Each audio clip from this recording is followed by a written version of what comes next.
Coming to you today with a video that is geared for beginners. Like, truly, this is geared for beginners. So if you're a beginner and you don't know who I am, I hope you'll trust me here. Bear with me a bit here. This is a walk and talk video. It's not really scripted. This is just important information to get out in the month of February before spring happens, because this time of year, a lot of beginners start thinking about spring, especially on those weekends or those days where all of the winter feels like it's broken. Let's call it first spring or fake spring. Second winter is coming.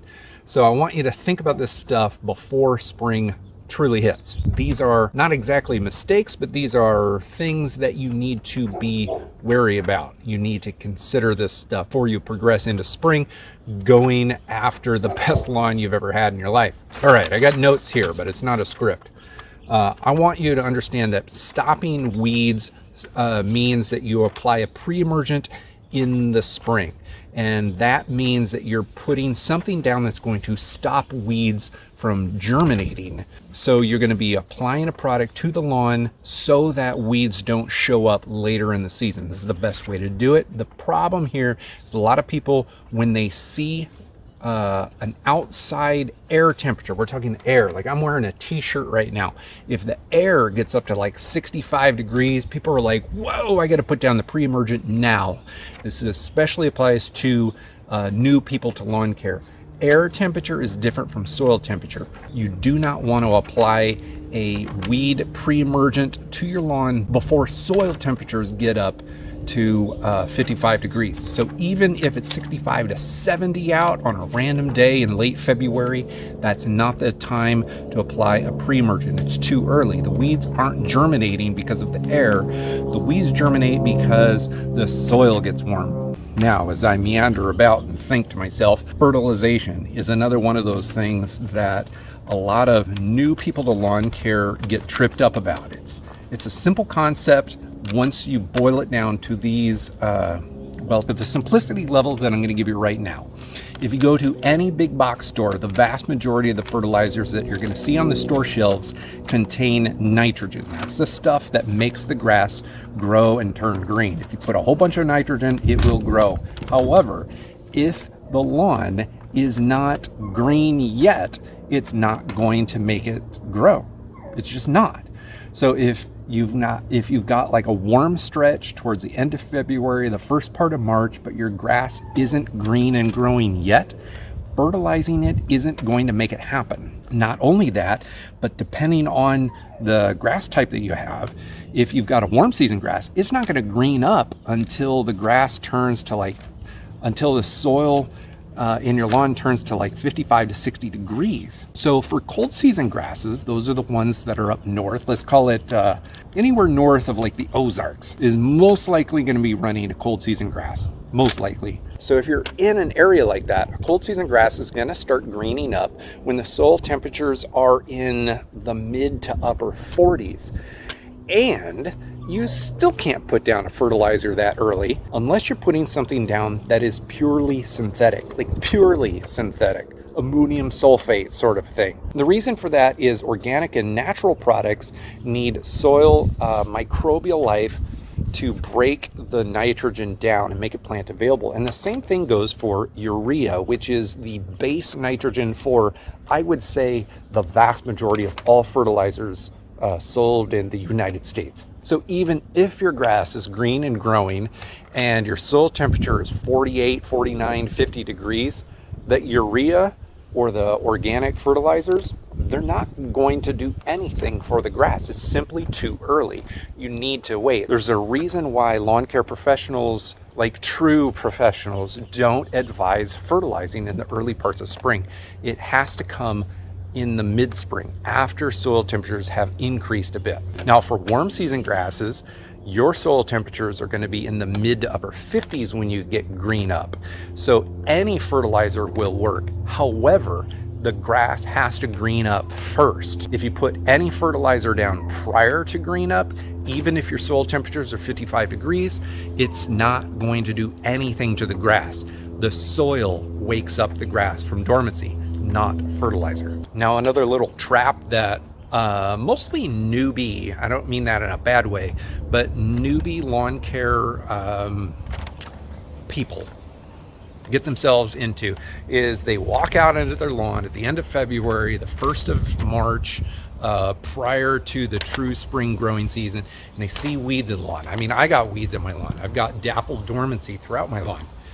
There's also weeds here because I didn't live in this house in the fall, like the early fall, when you would traditionally put down a fall weed pre-emergent. If you didn't put down a fall weed pre-emergent, then weeds germinated somewhere in the mid to late fall. Let's call it October and November, maybe early December, depending on where you live. Some of them go dormant, and by the time February rolls around, or March, depending on where you live, they come out of their winter dormancy and they start growing. These are what we call winter weeds because they overwinter. They didn't germinate now, they germinated last year. So a weed pre-emergent is never going to kill these things off because they already are living plants, but you can't apply a traditional weed killer to these plants either, because weed killer herbicides, like the typical chemicals that you use in weed killers, are not effective when outside air temperatures are too low. And the way that I define that is if you are experiencing outside air temperatures at night, first thing in the morning, in the low 30s, if it's ever touching 20, absolutely this is the case. But really, in the real world, if your air temperatures are getting below 40 first thing in the morning, then they're just not going to work. It doesn't matter if it warms up to like 70 in the middle of the day. If overnight your temperatures are dropping to 40 or below, then the weeds are not going to accept the herbicide the way that they will when air temperatures get warmer. So if you apply a chemical weed killer to these plants, it's just not going to work well. You're going to be wasting your time and the product and all of the energy spent on figuring out how to do it for the first time. Now, typically, veteran lawn care owners and managers, let's call it managers, they know this. But if you are veteran and you've done this for a long time, then the only option for you, and this is the ninja tip, is to use an iron FE head tub product. This is a chelated iron product. It is formulated to work on weeds in lower temperatures. It doesn't take the chemical kill route that traditional weed killers take. This is a toxicity route. You're basically applying iron, and dicot weeds, not monocots or other kinds of things, but broadleaf weeds or dicots are going to accept the chelated iron through their leaf tissues, and then they're going to experience iron toxicity. So even if they don't die, they're going to be stunted severely, and they might not put on seeds or seed heads the way that they would have otherwise. It's your best option to kill weeds off at the end of winter before spring happens and soil temperatures truly get warm. Now, I got 3 more things to talk about here, so bear with me here. Grub prevention. I'm filming this in the month of February. If you're gonna prevent grubs later in the year with Scott's Grub X, you need to do that probably late in the month of April all the way through about mid-May. But if you're going to use any of the other grub preventatives, that goes down towards the end of May to the early parts of June. If you're putting a grub preventative down at the end of February through March, early April, it's way too early and it's going to be a waste of product. So don't do that. You got to use a grub killer to kill grubs in the spring before they go underground to lay their eggs. Bermuda grass, kikuyu grass, any other grass that is typically scalped in the spring. In the month of February, only a very minority cohort of warm season grasses should be scalping their Bermuda grass in the mid to late February timeframe. A little bit more should be doing it in the early March timeframe. What I'm getting at here is if you have a lawn that gets scalped, I have a lawn that gets scalped because I've got a lot of kikuyu grass in my lawn.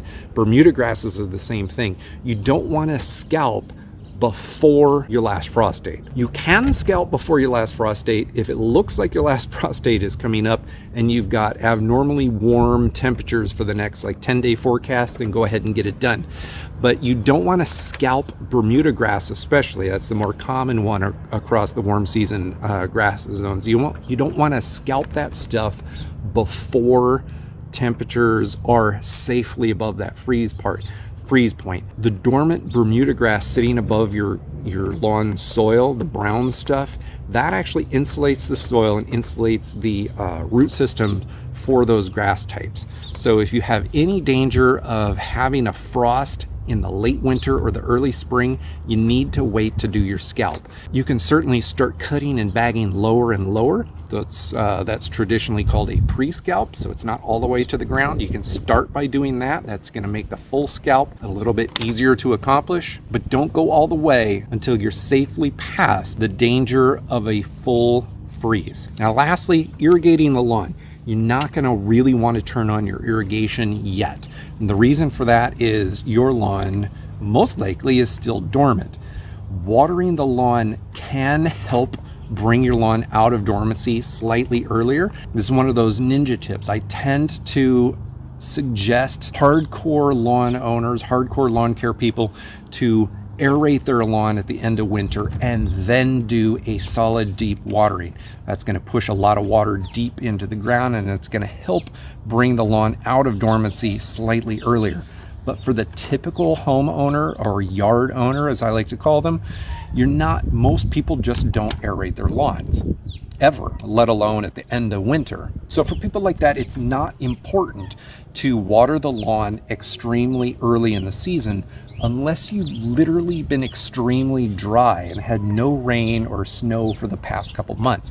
I do have a video here on this channel about watering your lawn during the winter. I'll link to it in the description below. There is a time and a place for that, but it doesn't apply to very many people very often. Usually this time of year, because soil temperatures are so low, water that gets into the lawn stays there. It doesn't evaporate away. It's not being used to grow new leaf tissue in the lawn. So your soil tends to be pretty malleable and damp all of the time. You don't need to water this early. Now, having said all of that, this is the month of February. Depending on where you live, as we move into March, early spring lawn care is going to start for a lot of people, and there are a good number of things that you can and should be doing to get a jump start on your spring. So up here in the corner is a video that I made not that long ago about early spring, early season lawn care tips. Let's call it tips, ideas, things that you should be doing if you really want to have the best lawn. Go ahead and take a look at that next, because even though you should be wary about the things that I talked about in this video, those are the things you should be thinking about doing before any of your neighbors.